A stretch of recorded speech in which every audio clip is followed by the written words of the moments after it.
What's up, everybody? It's Soren Baker. Amir Rahimi. And today on The Great Debaters, we're getting into a little De La Soul, 3 Feet High and Rising, The Great Debaters.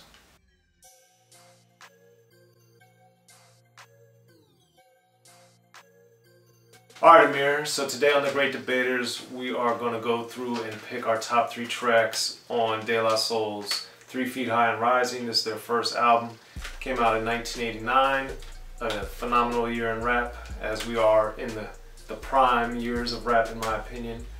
And this is another Native Tongue project. We start off with the Jungle Brothers, at least album-wise, and then we get to De La Soul. So, Amir, what's your initial overview of this album and your thoughts on it? Initial overview, I thought it was weird for a couple reasons. Reason number one was the cover. The cover to me, and I don't like I clearly wasn't a teenager or an adult in 1989, and I don't know all the albums that were coming out and how all the covers look, but I just know what I've heard and seen, and I feel like this really sticks out like a sore thumb. It's got, you know, the yellow, the pink, the green, the flowers, and then 3 dudes on it, and I don't find any problem with it, but I feel like maybe at the time it was pretty shocking or whatever, and even throughout the album they mention, you know, words like hippie and stuff like that, and then on B-sides of certain songs of this album, they have like a song called It Ain't Hip to Be Labeled a Hippie, so I think like they are aware, but when I first saw this, I was kind of like, oh wow, is this a rap album? Like, what is this? And then the first song I'd heard from here was Me, Myself, and I, and I really liked the video, and I thought their clothes were like also different and interesting, but I was like, well, if the music's good, the music's good, and then we'll see, you know, what's going on with everything else, and that'll go into one of my tracks, which is Me, Myself, and I, which was a song that introduced me to them.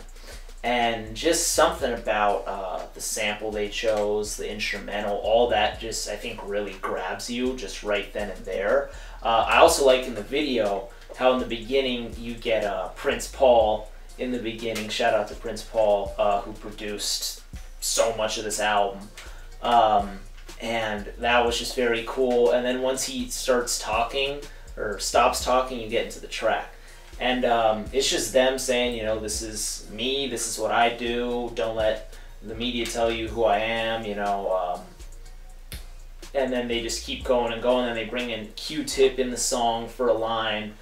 And I just think just this song and them just being proud of who they are and don't let these people say who we are, we're us and we're the plugs and whatever, I thought that was very clever and very catchy. And Q-Tip, speaking of Jungle Brothers, references one of the songs he was on Straight Out the Jungle by the Jungle Brothers, one of the 2, the promo being the other, and Black is Black. Black is Black. So that's a great song. It obviously catapulted them into the mainstream, into the consciousness, and made them, you know, iconic rap figures, and it's one of the most beloved rap songs by especially people that don't normally listen to rap. It's a song that they love. So it's definitely a phenomenal song. It's not one of my top 3 picks, but I'm going to stick with the 3, and I'm going to say the magic number because it does start off the album very well, and I really liked how they had kind of those instructional educational songs that they were scratching. 3, you know, it's the magic number, all those type of old school kind of happy school type of things. And it really, I think I had heard De La Soul on some of the singles they had before the album, and then hearing this, it kind of was the way to usher me in, who had heard Potholes in My Lawn and some of these songs before the album came out. It really, to me, kind of showed in a more direct, specific way what De La Soul was about, and that it was about the 3 of these dudes, and this was going to be their journey taking us through 3 Feet High and Rising.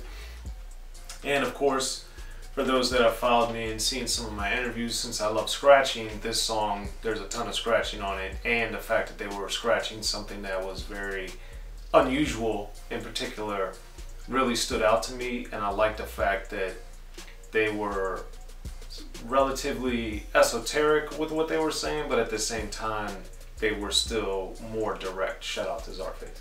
But I did find it very compelling, and I like it had the upbeat, energetic style, and of course we have a little bit of tag team with Paz and Dub. So that's one of my picks. What about one of your second pick, Amir?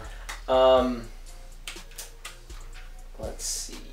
So second pick, I'm gonna go with Ghetto Thing, and that one, it's interesting in the sense that it's one of the darker songs. It's really, actually, this album is filled with a lot of positivity and just different messages, whereas Ghetto Thing is more focusing on the ghetto and some stories that come from the ghetto, like in the first verse where it's talking about the girl who's 14 but Mary didn't have a little lamb and said she had twins, and you know, that was interesting how you know, she's has these kids and it's not everything is positive. And then they talk about the second verse in the ghetto, where I believe, because they on this album a few times, plug 1 and plug 2, they'll both go, and in one verse they'll go and tag team and, you know, won't go after the other. But I think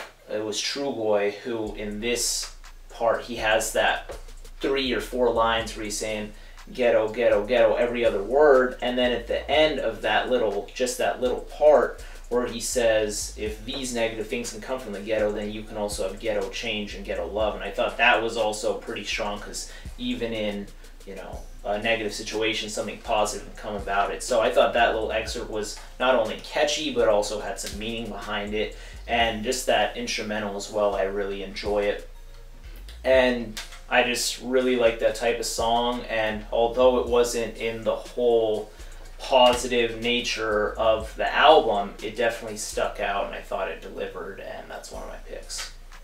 Yeah, that's a great song for those reasons you mentioned. It's not one of my picks, but I also thought that it also kind of foreshadowed what we got a lot of on De La Soul's Dead, this kind of more somber angle of De La Soul that we didn't get as much here, but we definitely get on that song. But it's not one of my picks. Another one of my picks is Buddy. Now, of course, this is a big single from the album, and of course, I just love the native tongues and everything that they put out, more or less. But this was during their, you know, initial part of their run of being one of the best, if not the best, rap collectives in the game. And so I liked it. I liked the playfulness of it. I liked kind of the, you know, we were getting into a little more of a rugged era of rap that was starting to happen in 1989, thanks largely to the success of NWA and Eazy-E in particular, and of course Ice-T and Schoolie D and Boogie Down Productions even before them. But Buddy was one of those examples of a song that obviously was dealing with male-female interaction and kind of a play on words, and then also, like Jungle Brothers had done with Jim Browski, was a little bit different. So I liked all that little coded stuff that was going on, and the fact that there were multiple people on the song, and I just thought it was clever, cool, and fun all at the same time. So what you were saying a little earlier about like the magic number, and then you also alluded to it here with some of their terminologies, is my third pick is going to be I Know. Okay. But in I Know, and then just throughout the album, you'll hear them just saying so many things, and you kind of have to you really have to pay attention, and you kind of have to have like a little dictionary just for this album and their catalog. Like, first off, they're calling themselves by plug 1, plug 2, and plug 3. Like, what's that, number one? And then you get them talking about the Daisy Age, and then they're saying I know, but they're spelling it E-Y-E instead of what you think is just the letter I. And then they talk about like the magic number, and they're talking about and Jenny's. So they have so many different words and terms and names that just mean other things. So I just like how that's all throughout the album. You really have to pay attention. Then they have just all the skits, just so many skits on the album, and even like at the end of the album where they have like the contest going on just throughout, and they're like, all right, well, if you get this right, then send the thing in your CD or your cassette or whatever, and then mail it to this address. We're like, what the heck? Like, I don't know, I think it's very clever and interactive, but to get to I Know, I just really like the samples at hand here. I really like the whistle, and I don't know the names of all the samples, but I really like the whistle that's present through a lot of the song.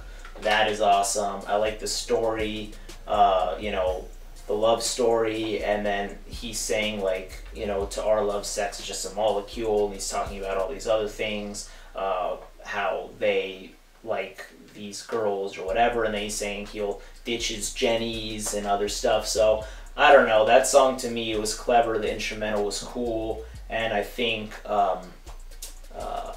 True Boy and Posthumous did very well on it, and that's another one of mine.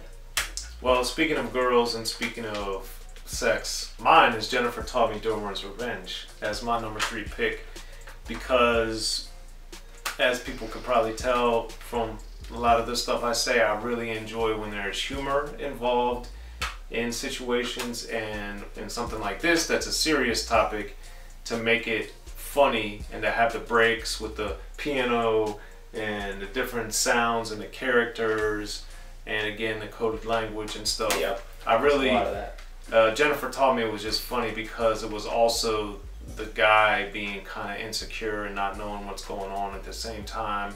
And then there's the Derwin guy who we don't know, like, what's going on with Derwin, what did he say and do.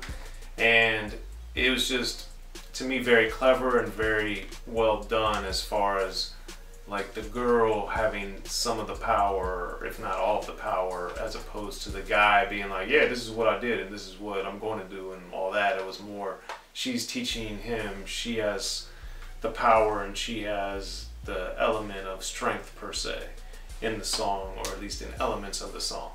So to me, that really worked well, and I just like what Prince Paul and the group did here on the production side of things with having these breaks, because again, when you're able to do it at the highest level like De La Soul does, they became famous for their skits, and this album is one. Like A Little Bit of Soap is another one of my favorites that, even though it's so short, less than a minute, you know, it's just funny, and it has singing in it, even though it's super short, and they're like saying people stink and all this other stuff that are like everyday universal themes, but at the same time resonate with everyone in a way that, man, I know somebody that could use some soap, or man, you know, I thought that about myself. And it's just funny how this album, despite being looked at as, you know, hippie and all this other stuff that they disavowed, it's definitely not that if you really look at it for what it's the inner sound, y'all.